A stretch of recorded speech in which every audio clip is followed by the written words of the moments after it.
Hello and welcome to the Commander's Quarters, your Magic the Gathering source that helps you command your budget.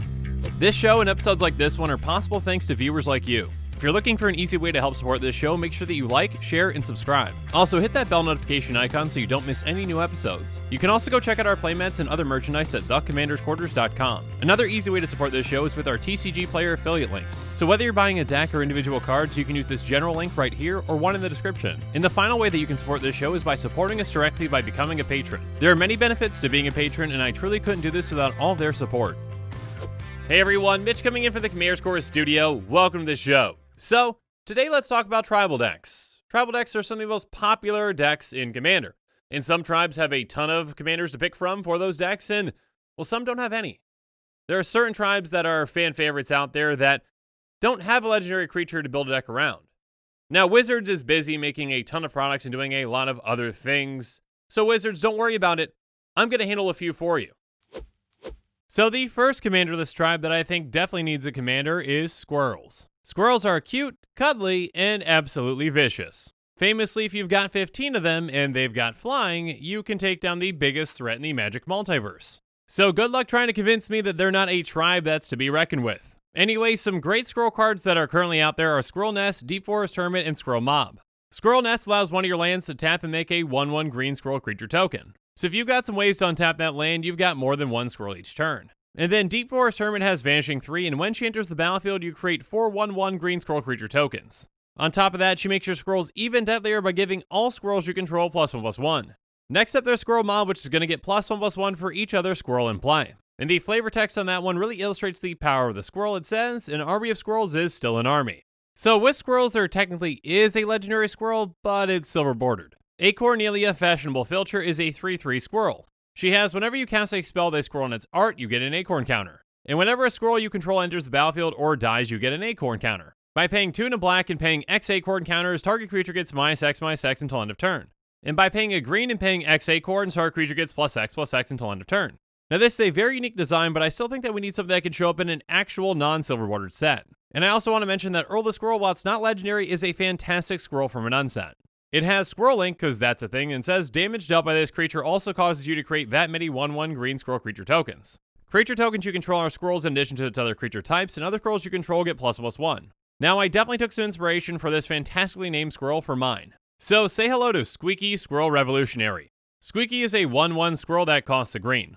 And he has, whenever a squirrel you control deals combat damage to an opponent, create a 1/1 green squirrel creature token. So, Squeaky is an aggro mono-green commander that can create an army of tokens. You get Squeaky out right away and start hitting with him, as well as your other tokens that you're making. The more squirrels that you hit your opponents with, the more squirrels that you get. The objective of this deck is to create an army unlike anything that your opponents have ever seen before, and then pump that army with an overrun effect and take them out from there. This deck is going to be really low to the ground, fast, and full of squirrels. And I think that Squeaky is just the leader that Squirrel Tribal needs. But now let's move on to another famous tribe from Magic's history that doesn't have a commander with Phoenixes. Phoenixes are known to die and be reborn. You might get rid of them once, but they're going to be coming back when certain conditions are met. So some ones that you might be aware of from Standard or some other formats are Arclight Phoenix, Rekindling Phoenix, and Flamewake Phoenix. Arclight Phoenix is a 3/2 Phoenix with flying and haste, and it has, at the beginning of combat on your turn, if you've cast 3 or more instant and sorcery spells this turn, return Arclight Phoenix from your graveyard to the battlefield. So cast a few cheap spells and get your Phoenix back. Rekindling Phoenix is a 4/3 flyer that has, when it dies, create a 0/1 red elemental creature token with, at the beginning of your upkeep, sacrifice this creature, return target card named Rekindling Phoenix from your graveyard to the battlefield. It gains haste until end of turn. So if you keep that elemental alive, you get your Phoenix back. And then Flamewake Phoenix is a 2/2 flyer with haste that attacks each combat if able. It has Ferocious at the beginning of combat on your turn. If you control a creature with power 4 or greater, you may pay red. If you do, return Flamewake Phoenix from your graveyard to the battlefield. So with each of these, you see the range and different ways that Phoenixes come back. Now, it's probably going to be hard for a deck to ensure that they can get every single one of their Phoenixes back because they all have such specific ways that they're coming back. So I kept that in mind when I designed Illume Cosmic Flame. Illume is a 5/5 Phoenix with flying and haste that costs red, red, red, red, red. It says whenever a non-token creature with flying enters the battlefield under your control, Illume deals 1 damage to each opponent. And when Illume dies, return all creatures with flying from your graveyard to the battlefield. So I could have specified Phoenix here, and I didn't, and here's why. I like the concept of having Illume turn basically all your creatures in your graveyard that have flying into Phoenixes. This gives you a much wider range of creatures that you can use in this deck. but it still heavily benefits you from playing a lot of Phoenixes and getting them back on your own. There aren't too many creatures with flying that you can get back from your graveyard to really abuse that first effect. Pinging all your opponents for 1 whenever a non-token flyer comes into play is going to be huge. And you might have noticed that I did say non-token, and that was definitely intentional. I didn't want to just make another kind of Perforos type commander that really likes to abuse getting a ton of tokens into play. So you get benefits from having Phoenixes as well as having other creatures with flying. I really like the design on how this one turned out and how it can be pretty flexible but still can really benefit you whenever you want to build Phoenix Tribal. And because this creature can be pretty powerful, I wanted to make sure that it would be kind of limited on what decks you could really use it for. I could see a 5-color Ur-Dragon deck want to run this in the 99, but good luck casting it for that red cost. Again, I wanted to have some flexibility, but I wanted again to specifically be powerful for a Phoenix Tribal deck. Anyways, let's move away from Phoenixes and on to elephants. Now, there are actually a couple different types of elephants in Magic, including the human-like Loxodon. Unlike regular elephants, they walk around on 2 legs, and they even have opposable thumbs. So Loxodon Hierarch is an example of this. It's a 4/4 elephant cleric, and when it comes into play, you gain 4 life. And by paying a green and a white and sacrificing it, you regenerate each creature you control. And we also have a different kind or type of elephant with Aggressive Mammoth. It's an 8/8 with trample, and it gives all your other creatures trample. And we even have a giant elephant beast thingy with the well-known Terastodon. It's a 9/9, and when it comes into play, you can destroy up to 3 target non-creature permanents, and then for each permanent put into a graveyard this way, its controller creates a 3/3 green elephant creature token. So you can blow up your opponent's things or your own things and make elephants. Anyways, there are a good amount of elephants out there, and a lot of them have a pretty high converted mana cost. Also, elephants typically tend to be in white and green, so this is definitely going to be a Selesnya commander. But first, let's talk about Frankie Peanuts, the only legendary commander, and again, this one is from an unset. Frankie Peanuts says, at the beginning of your upkeep, you may ask target player a yes or no question. If you do, that player answers the question truthfully and abides by that answer if able until end of turn. Now that's good and fun, but that's nowhere near the type of commander that I'm going to be making. So the commander that I made was Tuscany Loxodon Leader. She's a 1/5 elephant that costs 1 green-white. She has elephant spells you cast cost X less to cast for X is Tuscany's power. In tap and untapped elephant you control, Tuscany Loxodon Leader gets +1/+1 until end of turn. So Tuscany is an elephant tribal commander that works together with the elephants to get more elephants in play. Again, elephants can have a pretty high converted mana cost like Terastodon at 8 mana. So Tuscany starts off by reducing that cost by 1, and it can be a lot more than that. The more elephants that you get in play, the more that you can tap to make Tuscany temporarily bigger. You can also run equipment or pump spells to help do the same. So this can be a tribal commander with a potential Voltron finish as well. When Tuscany gets through, you can tap some more elephants for even more damage. And again, the more powerful that she is, the less your elephants cost to cast. It's a deck that's all about working together, which is very Selesnya.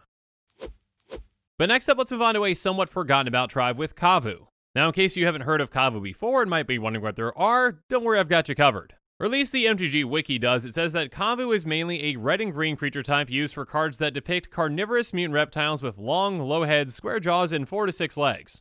Until now, they have only appeared in Invasion Block, Time Spiral Block, and Dominaria. So it's a creature type that might not be well known, but it is beloved by some. Anyways, there are some tribal Kambu already out there with Kambu Monarch and Kambu Mauler. Kambu Monarch is going to give all Kambu trample, and whenever another Kambu comes into play, you put a +1/+1 counter on Kambu Monarch. And then Kambu Mauler says whenever it attacks, it gets +1/+1 until end of turn for each other attacking Kambu. So Kambu definitely tend to be pretty aggressive.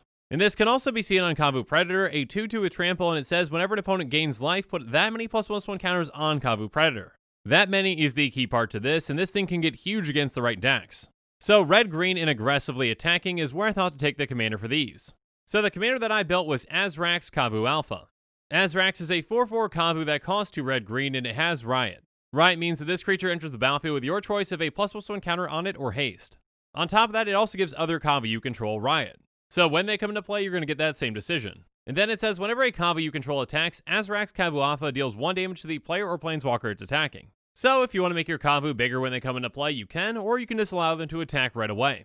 And when you do attack with them, they're already going to deal an extra damage just by attacking. First off, I like how this commander gives you the decision with that Riot. In certain scenarios, it's going to be good to give your Kambu those counters. In other scenarios, it's going to be good to attack right away. So you can be really aggressive when you want to be, and you get further benefits from attacking. Azrax can definitely turn your Kambu army into a deadly force. But before we head out, though, I've got one special tribe that I just want to mention. And that would be an even lesser known tribe with Night Stalkers. Now, Night Stalkers are pretty terrible. There are 13 Night Stalker creatures out there, and none of them are very good, and that's why I'm not showing you them. Instead, let me show you one of my favorite flavorful cards with the Return of the Night Stalkers. Basically, it brings all your Night Stalkers back from your graveyard, and then you blow up all your swamps. But still, the concept of a Night Stalker is really cool. These things just kind of look goofy and chaotic and evil. Regardless, all the Night Stalkers again are pretty garbage. So how do you make a tribal commander for them that's not really hindered by them at the same time? Well, let me introduce you to the Night Stalker. The Night Stalker is a 1/1 Night Stalker that costs 1 black. It has Shadow, so this creature can block or be blocked by only creatures with Shadow. It has Shroud, so this creature can't be targeted by spells or abilities. By paying a black, target creature becomes a Night Stalker in addition to its other types. And the Night Stalker gets +1/+1 for each other Night Stalker on the battlefield. So the Night Stalker definitely cares about Night Stalkers, and they don't have to be your own. And again, because there are no good Night Stalkers out there, you can turn anything into a Night Stalker. The more Night Stalkers that are in the field, the more powerful this becomes. And its 2 keywords actually help and hurt it. Shadow is one of the best forms of evasion since there aren't many creatures with Shadow out there that see any play, but it comes with a price. The Night Stalker is pretty much not going to be blocking anything anytime soon. And similarly, Shroud is a great way to protect it, but it's also a way that prevents you from actually equipping it with anything. So this is somewhat of a Voltron-style tribal commander that you can't really help in other ways. But again, I really like the way this one turned out. It definitely cares about Night Stalkers, it just doesn't have to be those ones that aren't so good. And with that, this show is coming to a close, so it's my turn to hear from you. So in the comments below, let me know what your favorite of these commanders are. Which one would you most want to build a deck around, and maybe what tribe do you think also needs a commander that I didn't show today? So yeah, let me know in the comments below, and as always, thanks again, and have a good one.